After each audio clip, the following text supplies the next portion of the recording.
en mistik karşıdan karşıya geçmesini yaşıyorum herhalde. Yürüdüğümüz yolda tren geçiyor, o yüzden. Çok ister miydiniz arkadaşlar seçerken? Yani tabii ki güzel şeyleri de var. Günaydın. Yok, Jakarta'da neredeyse hiçbir yere çıkmadık. Sadece yemek yemek için çıktık. O yüzden bir video vesaire yayınlamadım. Bugün tren istasyonuna gidiyoruz. Jakarta'ya. Jakarta'dan bir gece kalacağız. Uçuşumuz var. Gerginim biraz. Sadece Jakarta ile ilgili şunları söylemek istiyorum. Burada hiç büyük, yüksek katlı binalar yok. Her yer ev. Yani max 2 katlı falan ve insanlar böyle gerçekten büyük, dev evlerde kalıyor. Bir de bir mahalle var. Haritalardan girip de kontrol edebilirsiniz Jakarta yazınca.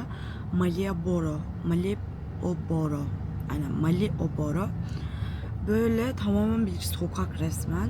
Her şeyin ismini işte yok Malioboro Caddesi, işte şu AVM'si bilmem ne falan öyle koymuşlar.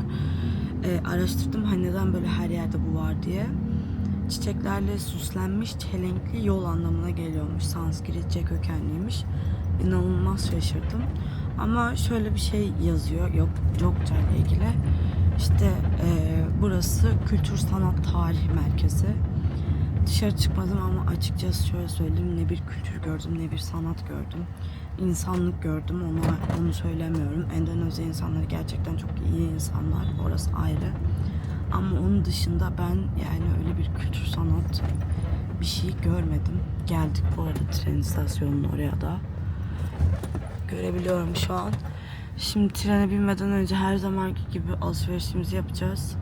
Sonra kendimizi trene atıyoruz. Bugün şimdi 10.50'de bineceğiz, 6'da ineceğiz. 8-9 saat falan yapıyor işte. 11 olsa 6'da insek 7 saat. Tren biraz gecikmeli gidiyor işte 8 saat falan. Bugün 8 saat yolculuk yapacağız. Bakalım. Tren istasyonunun kendi lounge'ı var ve bayağı büyük bu arada. 75.000 rupiymiş. Ve 75.000 rupi ödeyince içeride yemek, çay, kahve falan su var. Şimdi yemek yiyecek bir şeyler arıyordum ama bulamadım çünkü kocam aşırı panik ve bana bağırdı. Kavga ettik. Şöyle bir tur attım, geri dönüyorum şimdi. Biraz sinirlendim bu arada, yalan yok. Trene bindik. Restoran bölümünde oturuyorum. Bu trene bayağı para verdik bu arada. O yüzden restoran bölümü olması beni mutlu etti. Çünkü böyle masada oturup çalışabiliyorum. Priz de var bu arada restoran bölümünde. Normalde bizim Avrupa tarzı priz oluyor ama bu şekilde koymuşlar. Bazen bu prizlere şurası kilitli oluyor ve hani kendi bizim Türkiye'de kullandığımız şarj girişini kullanabiliyorsun. Onlara bizim Türkiye'de kullandığımız şarj girişine European giriş deniyor. Burada daha genel olarak İngiltere şarj girişi kullanılıyor. İşte o da daha önceki sömürgelerden vesaire ya da Avustralya. Endonezya daha çok Avustralya'nın sömürgesi altındaydı ve etrafının. Ama mesela şöyle bir şey var. Jakarta falan Hollanda olduğu için onlar da Avrupa tarzı giriş kullanıyor. İlginç bir bilgi yani. Manzarası böyle görünüyor. Burada böyle oturup işte bu şekilde çalışmayı çok seviyorum ve zaman hızlı geçiyor. Parasını fazla verince trenin her şey güzel oluyor. Ayna var bir kere. Diğer trende yoktu tuvalette. Ondan sonra böyle ayak yıkama yeri var. Çok acayip. Buna bayağı şaşırdım. Bir de mesela çantanızı asmak için böyle buradan basıyorsunuz, buraya asıyorsunuz çantanızı. Tuvalet bu arada burası yani ama şu alana bakar mısınız? Kocaman. Bir önceki tuvalet küçücüktü yani video bile çekemiyordum. Bir de mesela bebek bakım şeyi koymuşlar. Bunların nasıl açıldığını bilmiyorum tabii. Hiç bebeğim olmadığı için hayatımda ya da bebek bakmadığım için. Bir de mesela engelliler için falan böyle bir şey yapmışlar. Çöp torbası var. Yani bilmiyorum. Gerçekten bu trene puanım 10'da 10. Yes, actually it's super tasty. 2 tane böyle yemek aldık. 89.000 rupi verdik. Bence pahalı bu arada çünkü Varung'dan alırsanız 20.000 rupi falan ama burada 89.000'de ikisi. Klasik pilav var. Göstereyim. Klasik pilav var. Sosis var. Böyle bir havuç rendelemişler. Bu da tavuk. Yine pilav. Bu tofuymuş. Bu da böyle değişik abidik gubidik bir şey işte. Böyle. Bon appétit love. Koltuklarımızın nasıl olduğunu göstermemiştim. Böyle koltuk genişliği. Biraz yer var bir tık. Arkada da böyle yaslanabiliyorsunuz. Daha yatırmadık ama yatırınca da yer oluyor yani. Böyle çok zaten yarı yatık gibi. Ben beğendim o yüzden. How is your $20 chair? Is it comfort?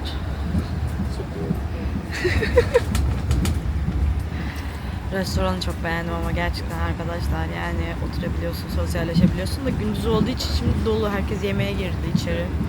Öğle yemeği gibi. Yemeğimizi yedik o yüzden kalktık.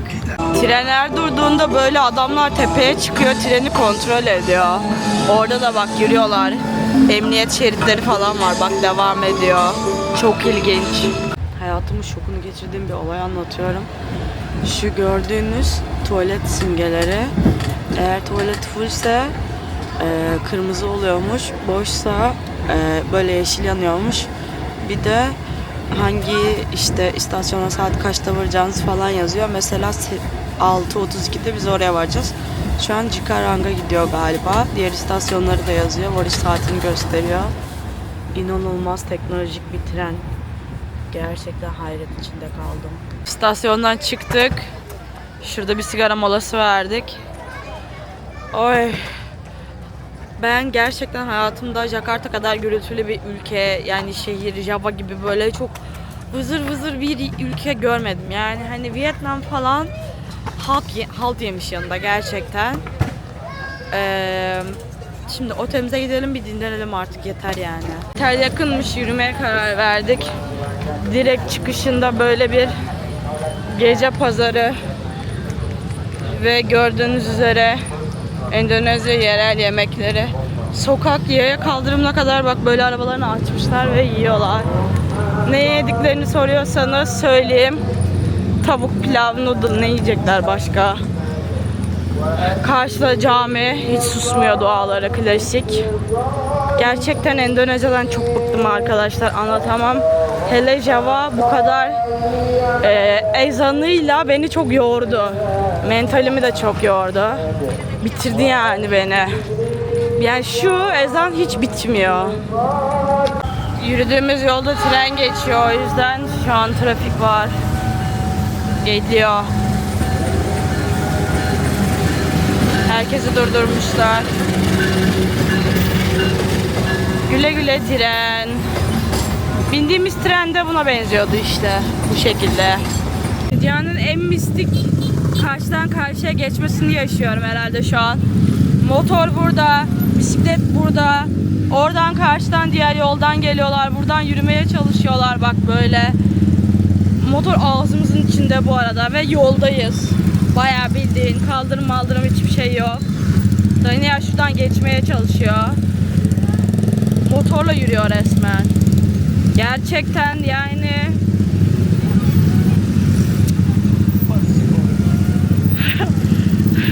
I was also saying same.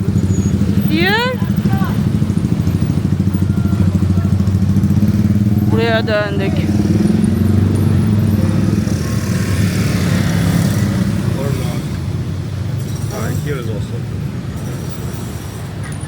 Böyle bir yola döndük. Şimdi Endonezya'daki ilk günüm olsaydı bunlar böbreğimi çalar mı diye düşünürdüm ama 40. günümden bildiriyorum. 41 kere maşallah 41. günümden bildiriyorum. Bunlar bırak böbreğimi çalmayı, ben bunların her şeyini çalarım. Sonra bir turda kavga ederiz yani. Ne var da ömrümde ilk defa mı karı görüyorum. Evet, Jakarta'da neden az kaldım tekrar hatırladım. Endonezya'ya karşı bütün sabrım, bütün böyle sabretmem aslında her şey Bali içinmiş. Şimdi çok çok daha iyi anladım bu yolda yürüyünce. Böyle bir ülkede yaşamak ister miydiniz arkadaşlar seçerken? Yani tabii ki güzel şeyleri de vardır ama ülke genel olarak böyle yani. Hani bu şey gibi de bir şey değil. Tutup biri Türkiye'nin saçma sapan bir sokağını çekiyor ya da işte ağlayacağım sinirden. Benzetme bile yapamıyorum yani, o kadar fakir bir ülke. İnsanları mal. Ve genel olarak böyle yani. Şu an mesela bildiğin dümdüz evlerin önünden geçiyoruz bak. Ve inanılmaz pis. Aşırı pis. Ama Kamboçya'dan neden daha çok sevdiğim sebebini söylüyorum. Çünkü Kamboçya'da hiçbir şey yoktu ama Endonezya'da o kadar pisliğe, fakirliğe rağmen tebrik ederim. Yine de bir şekilde gelişmeyi başarmışlar. Baksanıza insanlar nasıl bakıyor bana. Neye bakıyorsunuz? Tamam ben de kamerayı çekmeyeyim ne? No? Super. It's most luxury over there. Okay. Don't you see this designer something and here designer something and perfectly No, I only see these dirty walls. and it's modern design. Sanki bir duvara kusmuş gibi. Yani duvar nasıl bu kadar pis olabilir? Odamıza geldik arkadaşlar. Bugün de böyle bitti.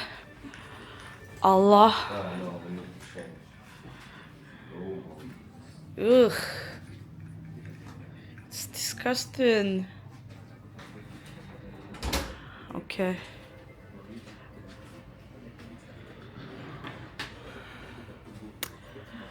Dünyanın en pis oteline geldik. Bu arada Red Doors diye geçiyor. Aklınızda olsun. Ben bilerek hiçbir yerde book etmemiştim Red Doors'u. Çünkü Güneydoğu Asya'nın en ünlü otel zinciri ama tahmin ettiğim üzere böyle bombok ve aşırı pisler. Sonra bu kız küfrediyor oluyor. Şu Allah aşkına şuraya bir bakın. Sonra şunu izlerken gelin küfretmeyin. Gittim adamın ağzına tükürdüm. Dedim böyle otel mi işletilir? Yalandan alez getirdi. Alezler de pisti. Dedim bu hani clean mi yani? Bu temiz mi dedim. Gerçekten cadıya benziyorum zaten. İyice cinlenmişim. Dedim bu temiz mi yani? Otel böyle mi işletilir dedim. Sonra baktı ki sorun çıkartacağım. Tamam dedi.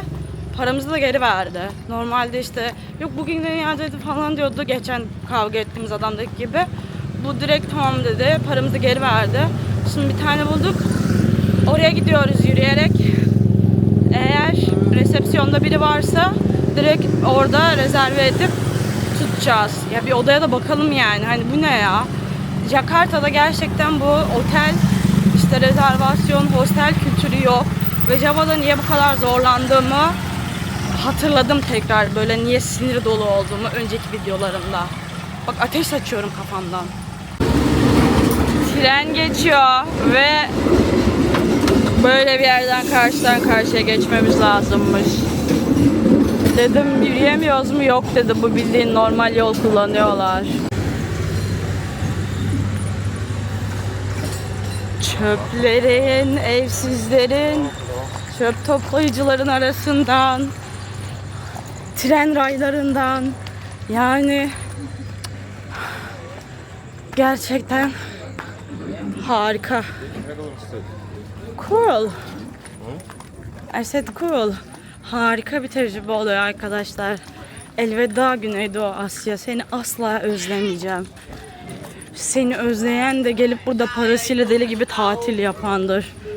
Başka da kimse değildir. Çocuklar vardı. Daniel Bule diye çağırdılar. Beni lokal sandılar herhalde, bilmiyorum.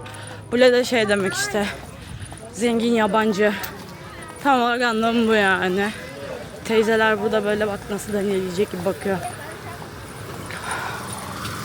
Tuk tuk var. Hiç istemedik ama. Otele mi gidiyoruz? Ben çekim için yanlışlıkla. Yani vardır Allah'ın bir bildiği diyorum ama hani yani they have tailor, maybe can fix my zip.